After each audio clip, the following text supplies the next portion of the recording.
Então, o primeiro conflito de interesse que eu tenho que falar é que eu sou ligado definitivamente, provavelmente pro resto da minha vida, ao setor público, e isso é um conflito de interesse. Porque eu tenho interesses Eu também. no setor público. E já fui pago pelo Ministério da Saúde para participar de uma série de ações, enfim, algumas inclusive remuneradas, então esse é um conflito de interesse. Eu tenho um segundo conflito de interesse que eu também trabalho em uma universidade pública. Além de ter estudado numa pública, eu trabalho numa pública.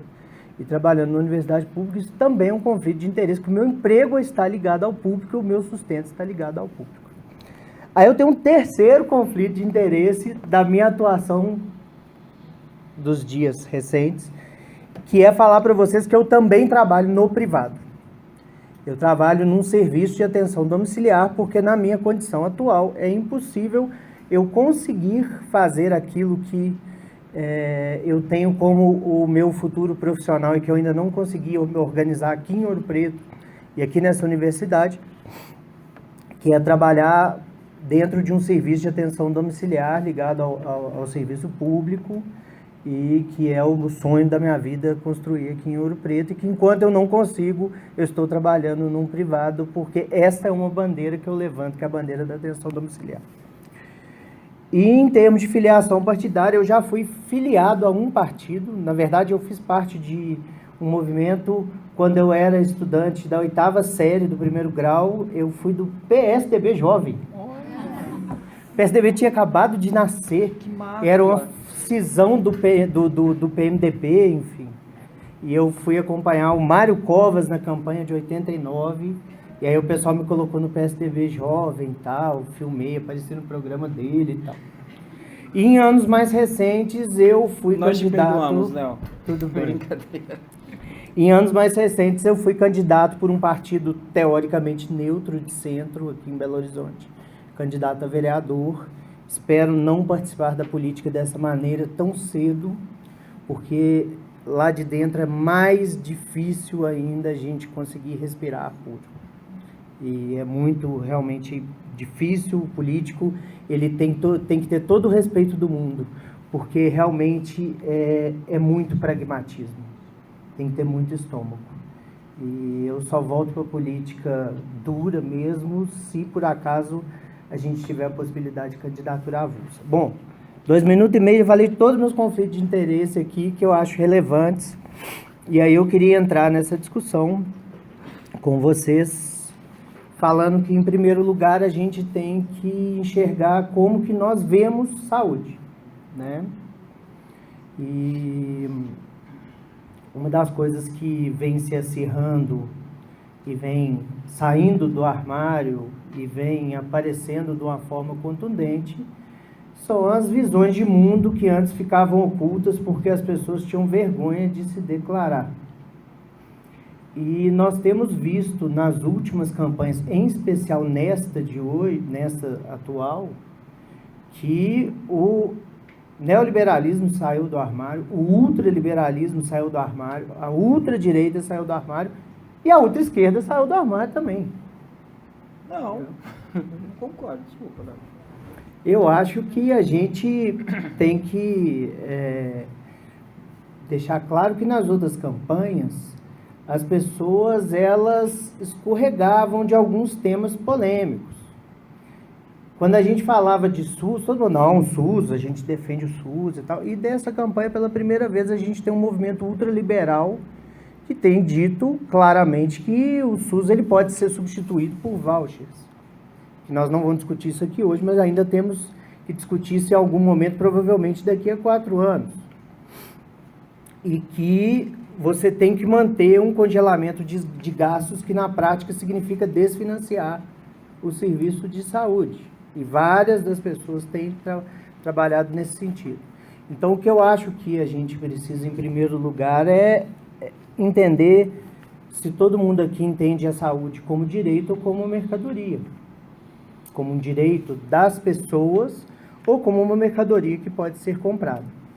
E a legislação vigente no Brasil hoje fala que saúde é direito de todo cidadão e dever do Estado. E essa é a visão de mundo que eu tenho. E baseado nisso, pensando na lógica dessa discussão que nós estamos trazendo, a gente precisa de entender que existem essas propostas de lado a lado, que entendem saúde como direito ou como mercadoria, e identificar dentre os candidatos aqueles que realmente reconhecem saúde como direito e saúde como mercadoria. Mas a provocação que eu faço para vocês é: quantos de vocês entendem que saúde é direito e quantos de vocês entendem que saúde é uma mercadoria que está aí para ser vendida, comprada, enfim. A segunda coisa que eu queria falar com vocês é que as discussões de sistemas de serviço de saúde, elas são muito antigas, né? E vocês já devem ter visto na aula de alguém, talvez na minha, talvez na do Aislan, talvez na da Adriana, ou da Olivia, ou enfim. Que a gente tem dois modelos principais de organização de serviços de saúde e que a nossa organização, ela é bismarckiana ou beveridiana?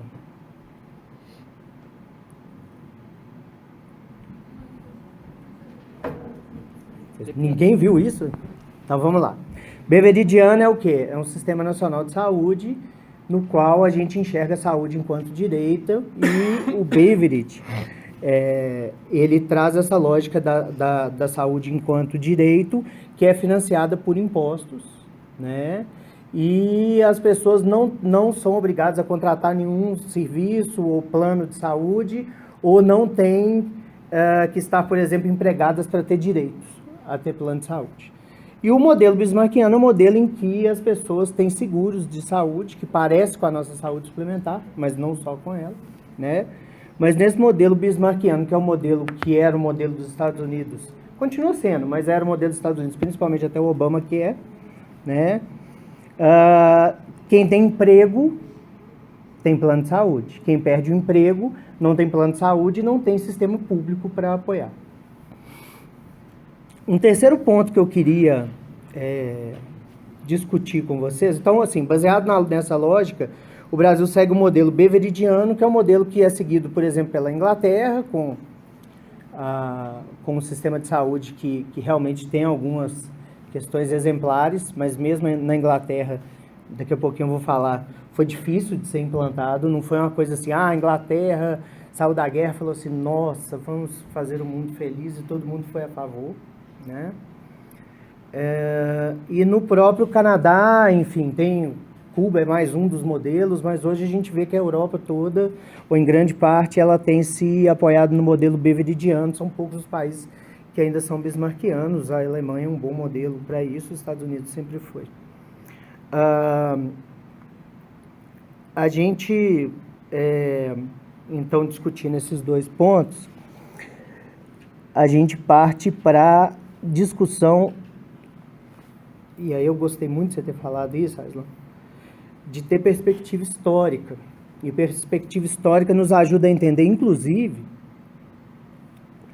alguns posicionamentos de pessoas com as quais a gente discorda absurdamente.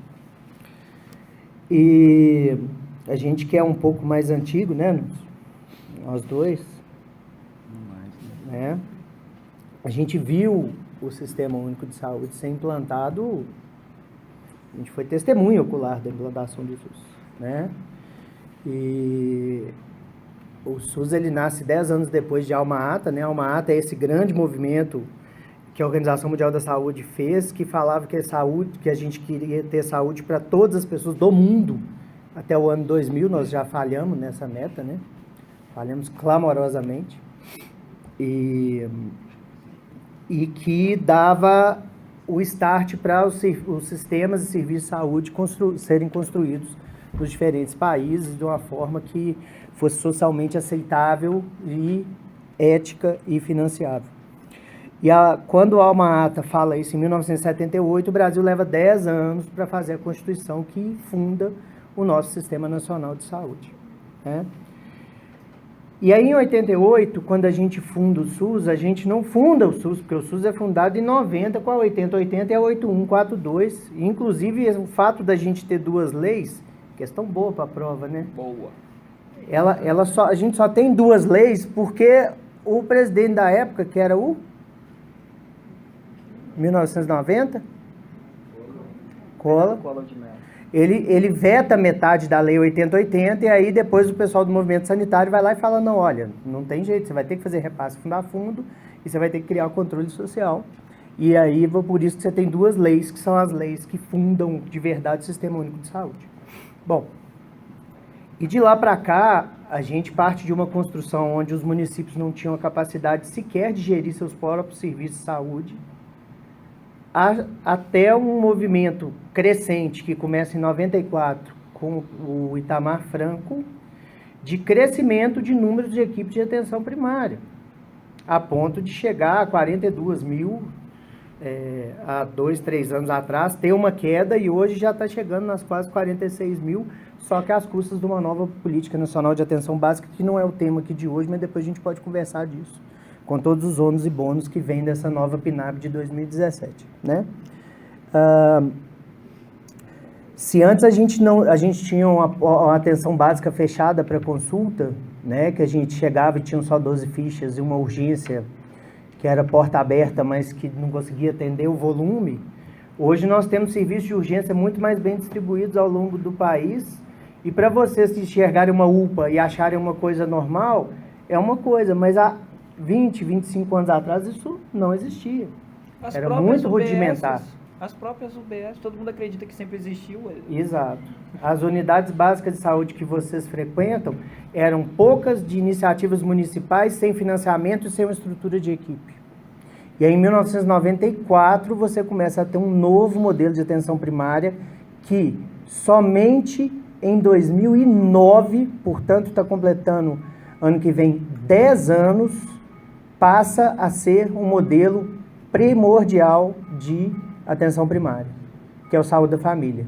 Porque só em 2009 ele cresceu a ponto de conseguir atender a 50% da população brasileira mais um.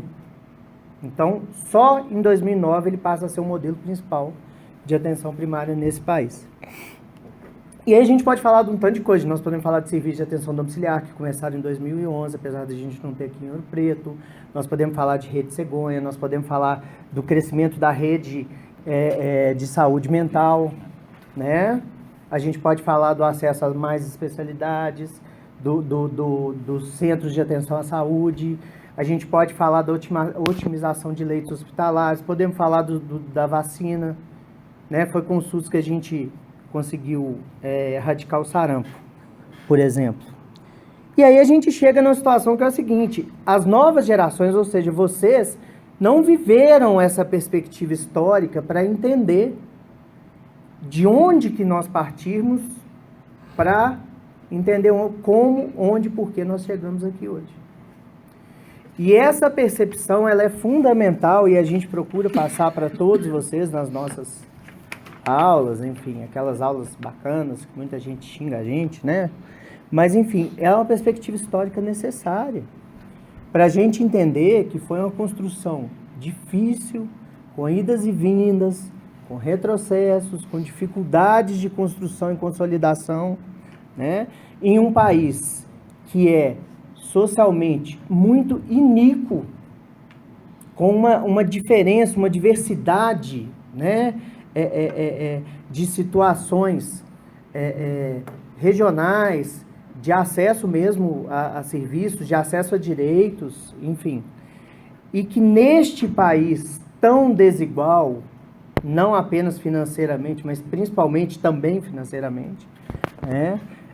Nesse país tão desigual, se a gente não consegue garantir o direito destas pessoas, todos nós saímos perdendo.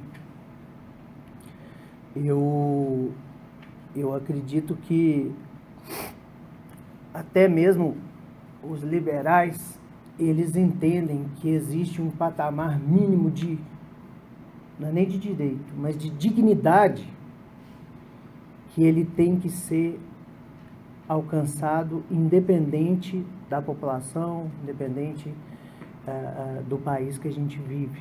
E esse patamar mínimo de dignidade que a gente está falando é a dignidade de ter comida na mesa, de ter casa, de ter acesso à saúde enquanto direito, à educação enquanto direito, à assistência social enquanto direito, tá? É a condição digna de moradia, que eu já falei, né? E sobre esse aspecto, até em termos de uma revolução, de uma convulsão social, se a gente chega num momento em que você tem um pai de família, uma mãe de família, que não tem dinheiro e não tem como comprar um medicamento para um filho que está doente, ou não tem como colocar comida na mesa do filho, até nesse aspecto, os liberais eles pensam que é necessário um mínimo de direitos. Mas interessante, não são todos os candidatos que têm esse discurso ou pensam assim, né? Tem gente que acha que a gente tem direitos demais. Então, eu acho que esse é outro ponto que a gente tem que pensar neste momento, discutindo os impactos e os reflexos para a saúde que a gente pode esperar. E aí, assim, foi bom, Aislan, falar de como a medicina se posiciona e como o movimento médico se posiciona, porque, assim, as nossas entidades, elas estão com muita dificuldade de se posicionar e a gente tem visto um surgimento de alguns movimentos das nossas próprias entidades que nos assustam e que, a meu ver, eles acabam sendo incompatíveis com a nossa percepção de sociedade, de mundo e da própria medicina. No meu caso, medicina, enfim, mas assim, a nossa própria percepção de saúde.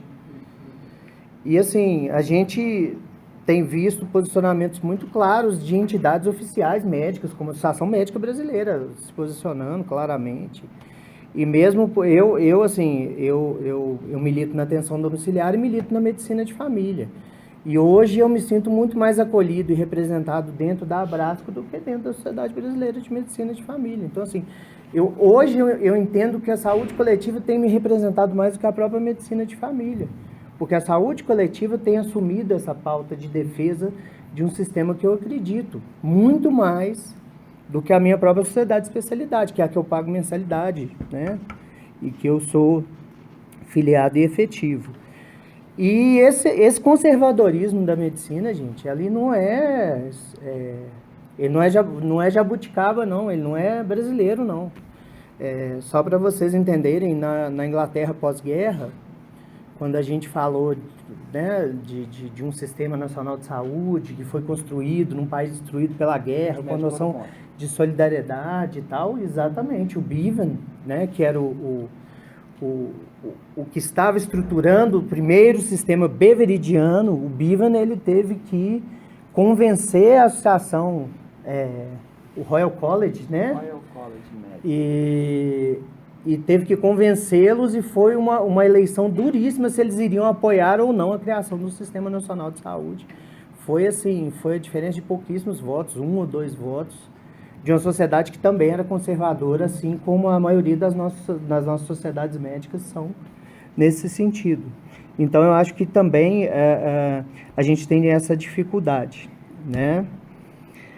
Para terminar, eu queria que... eu estou caminhando para os últimos 2 minutos e meio.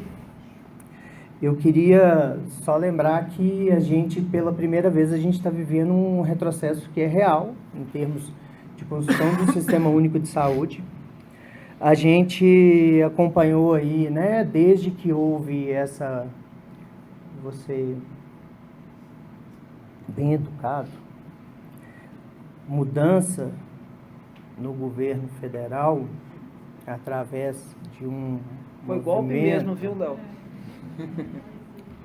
parlamentar que não encontrou provas contra aquela pessoa que foi tirada e que foi inocentada em todos os outros meios. Aliás, uma mulher, diga-se de passagem. Exatamente.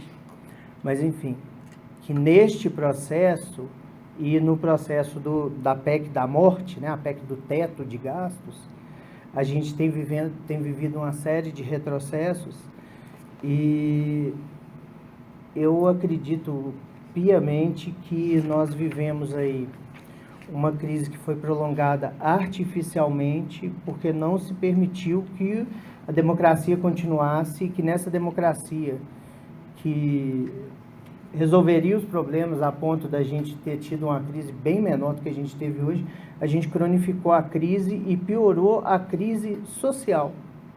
a gente vive esse momento de guerra de uns contra os outros, né? Em redes sociais, presencialmente, enfim. O discurso violento ele foi naturalizado, né, como uma coisa normal do dia a dia, enfim.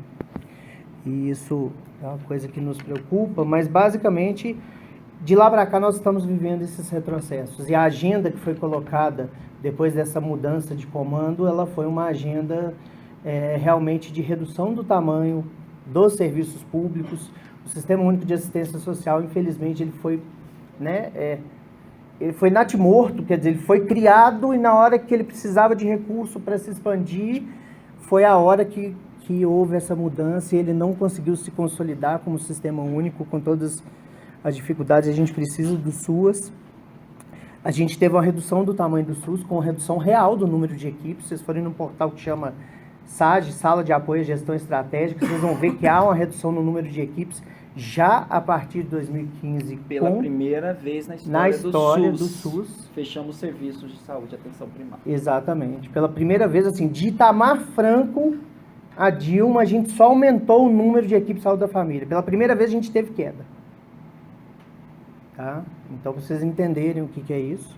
E o ministro deste governo, o ministro de um ano só, o notável que foi escolhido para a pasta da saúde, um engenheiro, nada contra os engenheiros, eu acho que um bom pedreiro poderia ser ministro das obras lá, secretário de obras, um agente comunitário de saúde poderia ser ministro da saúde, mas um engenheiro não combina com saúde. Tá? Mas, independente de qualquer coisa, o notável do PP que nos foi indicado foi aquele que falou que não pediria mais recursos ao presidente dele, né?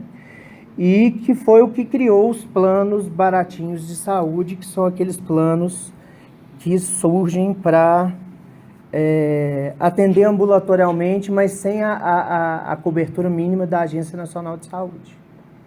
E para vocês entenderem em que pé que nós estamos, por que eu falei de crise e estou falando disso agora? Porque depois de 2, 3, 4 anos de crise, com as empresas demitindo, os planos de saúde foram com a corda no pescoço. Porque estes planos de saúde não conseguem captar aquele paciente que é barato, que é o paciente da empresa, que paga coparticipação e não usa, e a empresa paga uma parte do plano de saúde dele para ele não usar. Então esse é o paciente que todo plano de saúde quer, porque é o paciente que dá lucro. E ele compensa aquele paciente que é doente e que está dando prejuízo para o plano de saúde agora. Como teve demissão, os planos de saúde perderam esse paciente. E eles foram atrás de quem? Da classe média média, da classe média baixa, que é aquela que usa o SUS, para ser o paciente baratinho, que é aquele que vai usar ambulatorialmente, vai usar hemograma, urina rotina e consultas ambulatoriais, mas que se precisar de um especialista ou de uma tomografia, o plano de saúde devolve para o SUS. Isso foi aprovado pela Agência Nacional de Saúde. Então é nesse contexto que a gente está. Então as coisas não são por acaso, tá? As ações, elas são orquestradas no sentido de... A Ilan foi muito feliz também quando ele falou, olha, o Congresso Nacional é um grande balcão de representações que se unem para votar coisas que estão a seu favor. E enquanto nós temos essa situação com um financiamento que era desigual, cada vez mais as pessoas que estavam lá representavam interesses específicos. Então, cada vez era mais difícil negociar com esse tipo de gente, né? Enfim, é esse o cenário que a gente tem hoje, e eu acredito que a gente tem que tomar muito cuidado e vou fazer o último elogio para eles, não, porque obrigado, tem que ficar elogiando muito, porque o cara fala tudo que ele falou aqui, a gente não deixa nada pra gente, né? Mas assim, ele quando ele fala, e quando ele traz aqui essas análises, que são análises muito interessantes, eu acho que vocês deviam ouvir e ler tudo de todos esses candidatos, enquanto profissionais de saúde, acho que, futuros profissionais de saúde, acho que o voto de vocês deveria se pautar não somente, mas também pelo que propõe cada um, tá? E assim, o que eu falei no início, se todo mundo saiu do armário, agora está muito claro de ver quem que está propondo redução do SUS, aumento do SUS, manutenção do SUS, transformar SUS em voucher, transformar SUS em mutirão, Transformar a SUS em um conjunto de atendimentos médicos, não uma coisa multiprofissional, aumentar a saúde da família, aumentar apoio à saúde da família e por aí vai. Desculpem o estourar do tempo. Obrigado. Obrigado.